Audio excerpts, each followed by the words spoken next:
Bienvenue dans cette nouvelle vidéo, dans laquelle nous allons répondre à 3 questions très fréquentes au sujet du test linguistique en anglais.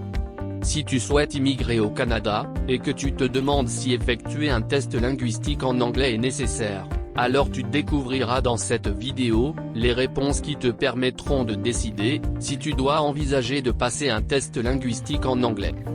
Tu cherches à aller vivre au Canada, et tu voudrais savoir comment t'y prendre ? Alors tu es au bon endroit, car notre chaîne YouTube, Bien immigrer au Canada, est entièrement conçue pour t'aider à réaliser ton projet d'immigration.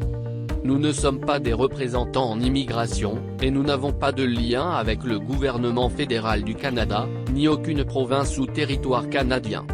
Nous sommes des passionnés du Canada, et nous prenons plaisir à partager avec toi nos connaissances, pour t'aider à réaliser ton projet d'immigration au Canada. Abonne-toi maintenant à notre chaîne, pour ne pas rater nos prochaines vidéos. Sans plus tarder, on se retrouve tout de suite, pour détailler le sujet de cette vidéo. À savoir, les réponses à 3 questions très fréquentes au sujet du test linguistique en anglais.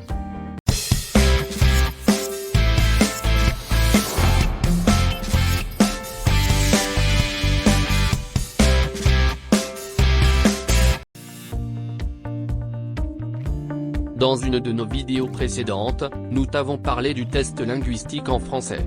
N'hésite pas à la visionner à la suite de celle-ci. Le Canada est un pays bilingue anglais et français, et la grande majorité de la population canadienne parle principalement l'anglais. Dans ce contexte, si ta première langue est plutôt le français, tu te demandes certainement si tu peux te passer de l'anglais, dans ton parcours d'immigration vers le Canada. Dans la vidéo d'aujourd'hui, nous allons répondre à 3 questions les plus fréquentes au sujet du test linguistique en anglais. Reste donc jusqu'à la fin, car ces réponses t'aideront à décider, si tu dois intégrer un test linguistique en anglais dans ton dossier d'immigration. Commençons donc par la première question.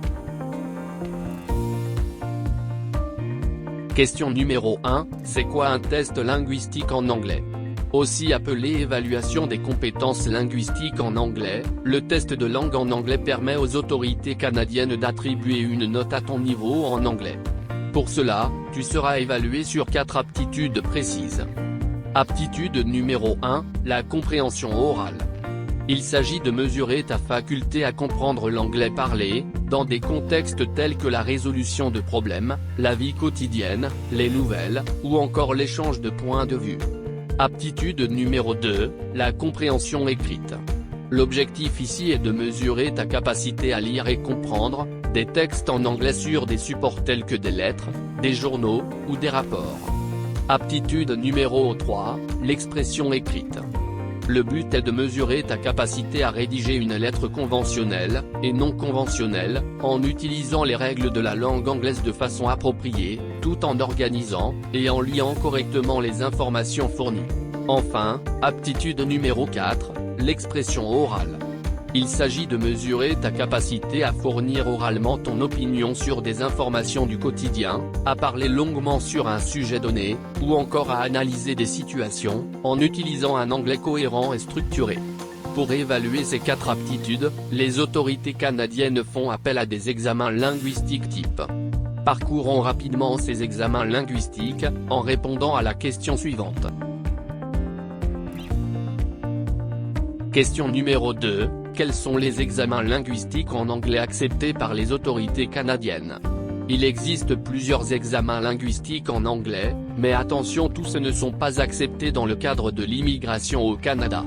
En effet, si tu veux faire valoir tes compétences en anglais pour les 4 aptitudes que nous avons parcourues, alors tu devrais effectuer un des examens acceptés par les autorités canadiennes. Les 2 examens couramment acceptés dans le cadre de l'immigration au Canada sont les suivants. Le IELTS General Training. Et, le CELPIP Général. Cependant, l'examen le plus plébiscité par les candidats à l'immigration est souvent le IELTS General Training. D'ailleurs, dis-nous en commentaire, si tu avais déjà entendu parler du CELPIP Général. Tu trouveras en description de cette vidéo, le lien d'accès pour avoir tous les détails au sujet de ces 2 examens linguistiques en anglais. Si tu veux donc effectuer un test linguistique en anglais dans le cadre de ton projet d'immigration, assure-toi de choisir l'un de ces deux examens linguistiques. Il est maintenant temps de répondre à la question principale de cette vidéo. Mais avant, nous t'invitons à t'abonner à notre chaîne YouTube si ce n'est pas déjà fait, et ce, afin d'être sûr de ne pas rater nos prochaines vidéos, détaillées et structurées sur l'immigration au Canada. Ceci étant rappelé, répondons à la dernière et principale question de cette vidéo. Question numéro 3, est-il obligatoire d'effectuer un examen linguistique en anglais? Tous les candidats à l'immigration au Canada qui ont comme première langue le français, se posent cette question. Et la réponse est claire. Si tu as déjà effectué un examen linguistique en français, alors il n'est absolument pas obligatoire d'effectuer un test linguistique en anglais.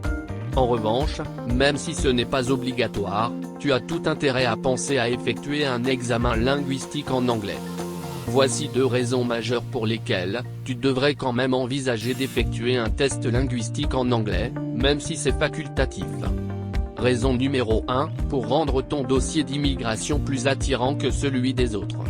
En effet, comme rappelé au début de cette vidéo, le Canada est un pays bilingue. Par conséquent, les candidats qui démontrent qu'ils ont des compétences en anglais et en français, seront toujours favorisés par rapport aux autres candidats unilingues. C'est ainsi que lorsque tu présentes des résultats linguistiques en anglais et en français, supérieurs au seuil minimal exigé, tu obtiendras toujours des points additionnels dans tous les programmes d'immigration vers le Canada. Et cela reste vrai même si tu vises un des programmes d'immigration de la province du Québec, qui est pourtant la seule province officiellement francophone au Canada. Et si tu as encore des doutes au sujet de l'examen linguistique en anglais, la raison suivante devrait définitivement te rassurer.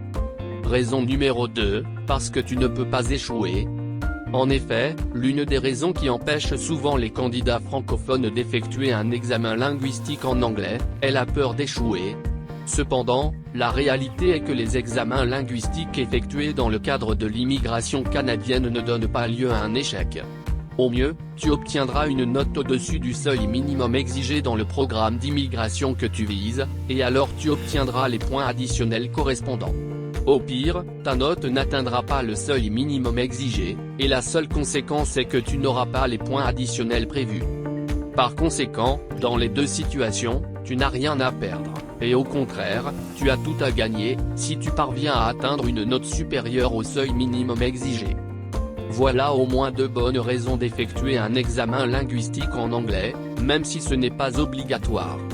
En procédant de la sorte, tu augmentes considérablement tes chances d'avoir un processus d'immigration rapide vers le Canada, en ayant la possibilité d'être avantagé par rapport aux autres candidats, dans n'importe quel programme d'immigration auquel tu es admissible. Par ailleurs, il est important de te rappeler que la durée de validité des résultats d'un examen linguistique en anglais est de 2 années, à compter de la date à laquelle tu effectues l'examen. Tu dois donc tenir compte de ce facteur, pour bien choisir la date à laquelle tu voudrais t'inscrire à l'un des deux examens linguistiques évoqués précédemment.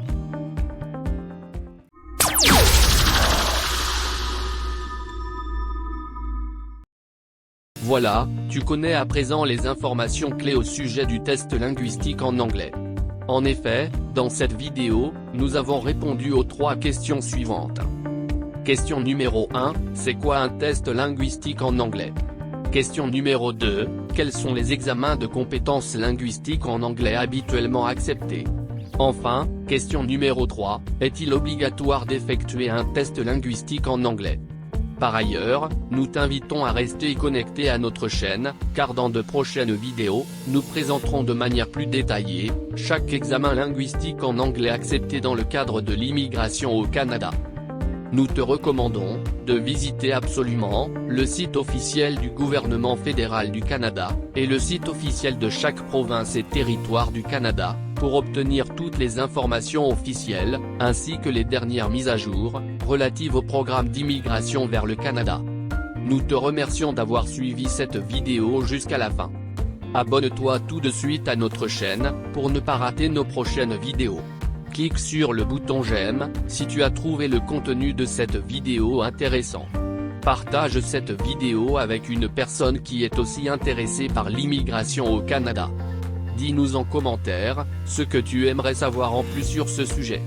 Et enfin, regarde nos autres vidéos, pour découvrir d'autres informations utiles sur l'immigration au Canada. Nous te disons à très bientôt, pour une prochaine vidéo.